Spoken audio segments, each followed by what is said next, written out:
കണ്ടോളി കണ്ടോളി, ഉടുപ്പിന്റെ മുന്നിൽ ആന.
നമസ്കാരം. ഞാനിന്ന് തമിഴ്നാട് നീലഗിരീസ് ഡിസ്ട്രിക്റ്റിലെ ഗൂഡല്ലൂർ എന്ന് പറയുന്ന പ്രദേശമാണുള്ളത്. കഴിഞ്ഞ എപ്പിസോഡിൽ നമ്മൾ ഗൂഡല്ലൂർ പ്രദേശങ്ങൾ, ദേവശാല പ്രദേശങ്ങളൊക്കെയാണ് കണ്ടത്. ഈ ഒരു എപ്പിസോഡിൽ നമ്മൾ ഗൂഡല്ലൂരിലെ കഴിഞ്ഞ കുറച്ച് നാളുകളായിട്ടുള്ള അല്ലെങ്കിൽ കുറച്ച് നാളുകളായിട്ട് ഇവിടെ നടന്നുകൊണ്ടിരിക്കുന്ന കാട്ടാന പ്രശ്നങ്ങളെക്കുറിച്ചൊക്കെയാണ് നമ്മൾ കാണാനായിട്ട് പോകുന്നത്.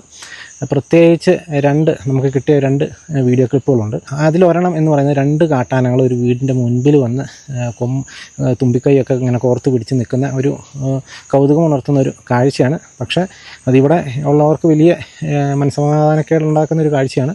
പക്ഷേ കാഴ്ചക്കാർക്ക് വലിയ കൗതുകം ഉണ്ടാക്കുന്ന ഒരു കാഴ്ചയായിരുന്നു. പക്ഷേ ആ ഒരു സ്ഥലം ഒന്ന് നേരിട്ട് പോയി കാണണമെന്നുണ്ടായിരുന്നു. കാരണം 2 ആനയൊക്കെ ഒരുമിച്ചൊരു വീടിൻ്റെ മുമ്പിൽ അതുപോലെ വന്ന് നിൽക്കണമെങ്കിൽ അത്രയും പ്രശ്നം രൂക്ഷമായിട്ടുള്ളൊരു പ്രദേശമായിരിക്കും എന്ന് എനിക്ക് ഉറപ്പായിരുന്നു. ഏതായാലും ഞാനിപ്പോൾ ഉള്ളത് ഗൂഡല്ലൂർ പ്രദേശത്തെ പുത്തൂർവയൽ എന്ന് പറയുന്ന സ്ഥലത്താണ്. ഇവിടെയാണ് ആ ഒരു സംഭവം നടന്നത്. അതുകൂടാതെ തന്നെ കഴിഞ്ഞ ദിവസങ്ങളിൽ കാട്ടാന, ഒരു മോഴയാന ഗൂഡല്ലൂർ ടൗണിലൂടെ നടക്കുന്നൊരു സാഹചര്യമൊക്കെ ഉണ്ടായി. അപ്പോൾ അതിൻ്റെയൊക്കെ വിഷ്വൽ ഞാൻ വഴിയെ കാണിച്ചു തരാം കേട്ടോ. അപ്പോൾ ഏതായാലും ആ ഒരു 2 കാട്ടാനകൾ ഇങ്ങനെ തുമ്പിക്കൈ കോർത്ത് നിൽക്കുന്ന ആ ഒരു വിഷ്വൽ ഞാൻ ഇപ്പോൾ നിങ്ങളെ കാണിച്ചു തരാം.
ഇപ്പോൾ നിങ്ങൾ കണ്ടല്ലോ ആ ഒരു സംഭവം നടന്ന പ്രദേശത്തേക്കാണ് നമ്മളിപ്പോൾ പോകുന്നത്. ഈ കാണുന്നതാണ് പുത്തൂർവയൽ എന്ന് പറയുന്ന പ്രദേശം. ഈ റോഡ് നേരെ മണ്ണുവയലിലേക്ക് പോകുന്നതാണ്. അതുപോലെ തന്നെ ഇപ്പുറത്തെ സൈഡിലേക്ക് പോവുകയാണെങ്കിൽ നേരെ ഗുഡല്ലൂർ ടൗണിലേക്ക് പോകുന്ന റോഡുമാണ്. ഏതായാലും നമ്മളിപ്പോൾ പുത്തൂർവയൽ എന്ന് പറയുന്ന പ്രദേശമാണുള്ളത്.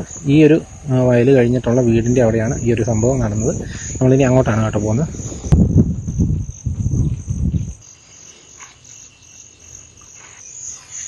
അല്ലോ ഈ കാണുന്ന വീട്ടിലാണ് സംഭവം നടന്നത്.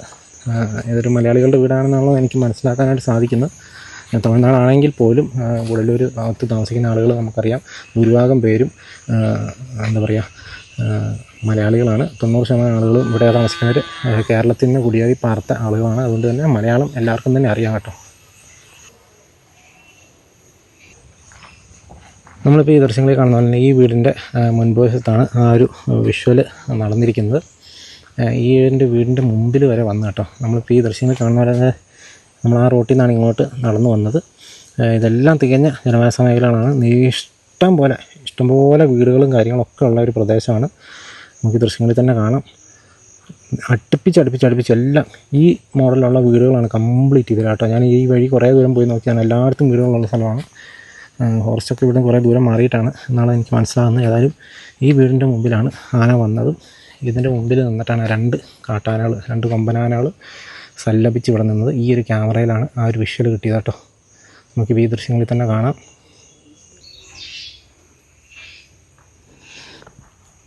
ചേട്ടൻ്റെ പേരെങ്ങനെയാണ്? എൻ്റെ പേര് രാജഗോപാൽ. ഇതെന്നാ സംഭവം നടന്നേ? ഇതിപ്പം ഏതാ ഡേറ്റ്? 17-ാം തീയതി. ആഗസ്റ്റ് 17-ാം തീയതി അല്ലേ? അപ്പോൾ എങ്ങനെ ഈ വീടിൻ്റെ മുറ്റത്താണ് വന്നത്? വന്നു ഇവിടെയൊക്കെ ഇതിലൊക്കെ കറങ്ങി നേരെ ഇവിടെ വന്ന് വീടിൻ്റെ മുറ്റത്തൊക്കെ നിന്നു. രണ്ടും കൂടെ അങ്ങോട്ടും ഇങ്ങോട്ടും ആക്കി ഞങ്ങളെ ഇറങ്ങിപ്പോയി. ഇവിടെ കൂടുതൽ നശിപ്പിച്ചിട്ടൊന്നുമില്ല. പലയിടത്തും പലപ്പോഴും വരലുണ്ട്. ഇവിടെ ഒരുപാട് നശിപ്പിക്കലുണ്ട്. അവിടെ കൂടുതൽ നശിപ്പിച്ചിട്ടില്ല. അന്നത്തെ ദിവസം നശിപ്പിച്ചില്ല? ഇല്ല. അല്ലാണ്ട് ഇഷ്ടംപോലെ നശിപ്പിക്കലുണ്ട്. അപ്പോൾ അന്ന് ഏത് ഭാഗത്തുനിന്നാണ് ഇത് ആന വന്നേ? ഈ ഭാഗത്തുനിന്ന് വന്നേ അല്ലേ? അപ്പം ഇങ്ങനെ 2 എണ്ണമൊക്കെ ഇതിന് മുന്നേ ഒരുമിച്ച് വന്നിട്ടുണ്ടോ? ഇല്ല, അങ്ങനെ ഒരുമിച്ച് വന്നിട്ടില്ല. ഇപ്രാവശ്യമാണ് ഇതിലാണ് ഒരുമിച്ച് വന്നത്. ഒരുമിച്ച് വന്ന് നമ്മളെ മുറ്റത്തുനിന്ന് നമ്മളെ ക്യാമറയിൽ ദൃശ്യം വന്നു. അപ്പോൾ അന്നേരം ഞങ്ങളെ കൂടെ അറിഞ്ഞിട്ടും കൂടെ ഇല്ല. ഒരു 1:30 മണി സമയത്ത് രാത്രി വന്നാൽ അറിഞ്ഞില്ല? ഒരു 1:30 മണി സമയത്താണ് വന്നത്. പിന്നെ എപ്പോഴാണ് ഈ ക്യാമറ നോക്കാൻ തോന്നി? എങ്ങനെയാണ്? രാവിലെ വെളുപ്പിന് നോക്കി. അപ്പോൾ പാട് കണ്ടപ്പോൾ മുറ്റത്ത് പാട് കണ്ടു. ചവിട്ടുപാടുണ്ടായിരുന്നു. ഇവിടെ ചവിട്ടുപാടൊക്കെ ഉണ്ടായിരുന്നു. അപ്പോൾ അന്നേരം കണ്ടപ്പോഴാണ് അറിഞ്ഞത്. ഓക്കെ അല്ലേ? ഇവിടെ എങ്ങനെയാണ് ഈ ആനയുടെ പ്രശ്നം? ഭയങ്കര രൂക്ഷമാണ്. ഇപ്പോൾ കുറച്ചായിട്ടുണ്ട്. അതിപ്പോൾ സീസൺ ആകുമ്പോഴേ കൂടുതലുണ്ടാവുള്ളൂ. മറ്റുള്ള സമയത്തൊന്നും അങ്ങനെ വരില്ല. ഇപ്പോൾ ഈ ചക്കമാങ്ങ സീസൺ വരുമ്പോൾ 2-3 മാസത്തേക്ക് കുറച്ചുണ്ടാവും. ഇപ്പോൾ അതിനിപ്പോൾ 2 ആഴ്ചയായിട്ട് ഇങ്ങോട്ട് വലുതായിട്ട് കാണുന്നില്ല. അത് കഴിഞ്ഞ് വന്നിട്ടില്ല. രാത്രിക്കൊക്കെ നിങ്ങൾ ഈ റോട്ടിൽ കൂടെ പോകുമ്പോഴൊക്കെ എപ്പോഴും കുറച്ച് സൂക്ഷിച്ച് പോകേണ്ടി വരും. അല്ല, ഇവിടെ അടുത്ത് ഫോറസ്റ്റ് ഉണ്ടോ? ഫോറസ്റ്റ് ഉണ്ട്. അല്ലേ? ഇവിടുന്ന് 2-3 കിലോമീറ്റർ പോയി കഴിഞ്ഞാൽ ഒക്കെ ഫോറസ്റ്റ് തന്നെയാണ്. നിങ്ങളൊക്കെ എത്ര വർഷമായിട്ട് ഇവിടെ താമസിക്കുന്നില്ല? നമ്മൾ സ്ഥിര താമസക്കാരാണ് ഇവിടെ. അല്ലേ? പണ്ടുപോലെ ഉള്ള ശരിക്കും നിങ്ങൾ മലയാളികളാണോ? അല്ല, ഞങ്ങൾ വന്നിട്ട് മലയാളം തമിഴ് എല്ലാം ചേർന്ന് ഞങ്ങൾ മലയാളം ചെട്ടിമാരല്ലേ? ഞങ്ങളിവിടെ ആദ്യമുള്ള താമസക്കാരാണ്. പിന്നെയുള്ള ആൾക്കാരൊക്കെ പിന്നെ അങ്ങനെ ഓരോരുത്തരും വന്ന ആൾക്കാരാണ്. ഞങ്ങളിവിടെ ചെറിയ സംഭവമാണ്. അല്ലേ? അപ്പം ഇങ്ങനെ സാധാരണ ആനയെ കണ്ടാൽ നിങ്ങൾ എങ്ങനെയാണ് പോസ്റ്റുകാരെ അറിയിക്കും? എങ്ങനെയാണ്? പോസ്റ്റുകാരായിരിക്കും. അവരും വരും, ഇടയ്ക്കൊക്കെ ഒന്ന് ഓടിച്ചു വിടും. പിന്നെ നാട്ടുകാരെ കൂടി ഓടിച്ചു വിടും. സ്ഥിരം കാണുന്നുണ്ട്. ഇപ്പം അതുമായിട്ട് വലിയ ഇതൊന്നും ഇതായില്ലേ? അതെ. ആയാലും ഇപ്പോൾ ചേട്ടൻ പറഞ്ഞ പോലെ തന്നെ ഈ വീടിൻ്റെ മുൻവശത്ത് ഈ ഒരു ഭാഗത്തായിട്ടാണ് ഒരാന ഇവിടെ ആയിട്ട് അങ്ങനെ കയറി വന്നല്ലേ? ഇവിടെ വന്നു നിങ്ങൾ തിരിഞ്ഞു. അതിൻ്റെ ഇതാണ് അവിടെ നമുക്ക് തമ്മിലുണ്ട്. ഇവിടെ നിന്നിട്ടാണ് കുറച്ച് നേരം അങ്ങനെ കറങ്ങിയിട്ടാണ് ആന തിരിച്ചു പോയത്. തൊട്ടപ്പുറത്തൊരു കോൺവെൻ്റ് ഒക്കെ ഉണ്ട്. ആ കോൺവെൻറ്റിൻ്റെ അവിടെ നിന്നാണ് ആന ഇങ്ങോട്ട് വന്നത്. പരിസരമൊക്കെ കറങ്ങിയിട്ടുണ്ട്. ആന കറങ്ങുന്നുണ്ട്. അല്ലേ? അന്ന് നട്ടാലൊന്നും കിട്ടാൻ ബുദ്ധിമുട്ടാണ്. ഒരുപാട് നാശാക്കുന്നുണ്ട്. നഷ്ടപരിഹാരം അങ്ങനെയൊന്നും കിട്ടൂല? അങ്ങനെയൊന്നുമില്ല. പിന്നെ വലിയ കൂടുതലെന്തെങ്കിലും സംഭവിച്ചാൽ ഇനിയൊക്കെ ചെയ്യും. പക്ഷെ എന്നാലും ഇവിടെ നമുക്കൊന്നും കിട്ടിയിട്ടൊന്നുമില്ല. കിട്ടൂല. ഇവരിപ്പോൾ ഇതുമായിട്ട് പഴയ കേട്ടോ. ഇവരിപ്പോൾ ഇതിപ്പോൾ അതൊരു മൈൻഡ് ആക്കുന്നില്ല. കാരണം ഇതിപ്പോൾ സ്ഥിരം സംഭവം ആയതുകൊണ്ട് ആളുകളുടെ മെൻറ്റാലിറ്റി ഇപ്പോൾ അങ്ങനെ ആ ഒരു തരത്തിലേക്ക് എത്തി. അതാണ് ഇപ്പോൾ ചേട്ടൻ അങ്ങനെ സംസാരിച്ചത്. ഏതായാലും ഈ ഒരു പ്രദേശത്ത് തന്നെയാണ് ആന വന്നിരിക്കുന്നത്. ഈ മുറ്റത്താണ് ആന നിന്നതും. അതിൻ്റെ വിഷ്വലാണ് നമ്മൾ കണ്ടത്. ഇനി ആന തിരിച്ചു പോകുന്നൊരു വിഷ്വലും കൂടി അതുകൊണ്ട് ഞാൻ കാണിച്ചു തരാം കേട്ടോ.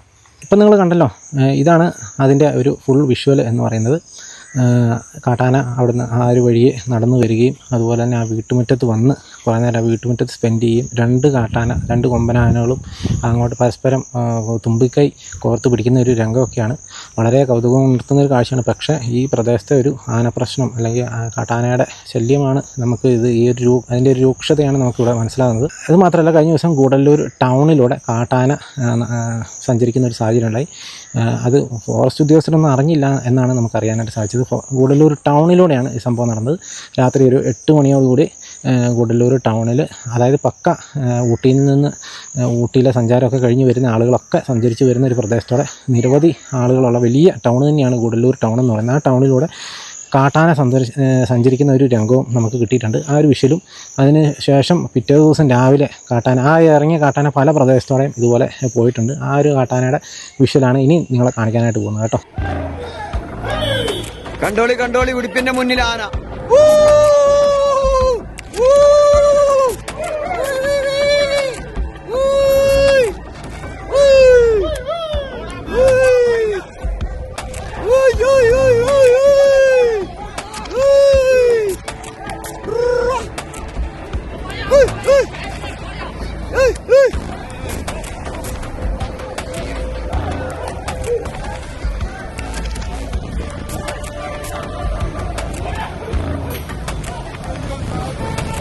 സീലൊക്കെ ചെയ്യും.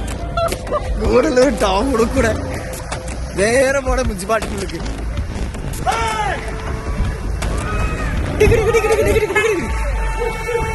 ഒന്നൊന്നര സാധനമുണ്ട്.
ഗൂഡല്ലൂർ ടൗണിലൂടെ ആണ് കാട്ടാന നടന്നു പോകുന്നത്. ആ ഒരു പോക്കിന് തന്നെ അവിടെ പോയ വഴിക്കുള്ള ഒരു വണ്ടിക്കെട്ട് ആന തട്ടുന്ന ഒരു സാഹചര്യം ഉണ്ടായി. അത് നാട്ടാനയാണെന്ന് പലരും തെറ്റിദ്ധരിച്ചു. കാരണം ഇങ്ങനെ വളരെ കൂളായിട്ട് ടൗണിലൂടെ നടക്കുന്നത് കണ്ടപ്പോൾ പല സഞ്ചാരികൾ നാട്ടാനയാണെന്ന് വിചാരിച്ച് ഫോട്ടോ എടുക്കാനൊക്കെ നിർത്തിയപ്പോഴാണ് ഇത് കാട്ടാനയാണെന്ന് മനസ്സിലായത്. ഒരു മോഴയാനയാണ്, വലിയ ഒരു മോഴയാന തന്നെയാണ്. ഏതായാലും കാട്ടാനയെ പിറ്റേ ദിവസമാണ് കാട്ടിലേക്ക് കയറ്റി വിടാനായിട്ട് സാധിച്ചത്. പക്ഷേ ഇവിടെ കയറ്റി വിടുന്ന പരിപാടിയൊക്കെ വെറും പ്രഹസനമാണ്. കാരണം ദിവസം എന്ന് പറയുന്ന പോലെ കാട്ടാനകൾ വരുന്ന ഒരു പ്രദേശം തന്നെയാണ്. എല്ലാ ദിവസവും കാട്ടാനകൾ ഇറങ്ങുന്നുമുണ്ട്. ഇങ്ങനെ ടൗണിലേക്കും വളരെ കൂളായിട്ട് ഇറങ്ങുക എന്നൊക്കെ പറഞ്ഞു കഴിഞ്ഞാൽ തന്നെ നമുക്ക് ഏകദേശം അതിൻ്റെ ഒരു തീവ്രത മനസ്സിലാക്കാവുന്നതേ ഉള്ളൂ. ഏതായാലും നമ്മളിന്ന് 2 സ്ഥലങ്ങളാണ് കണ്ടത്. പുത്തൂർവയൽ എന്ന് പറയുന്ന പ്രദേശവും അതുപോലെ തന്നെ ഗൂഡല്ലൂർ ടൗണിലെ ആ ഒരു വിഷ്വലുമാണ് കണ്ടത്.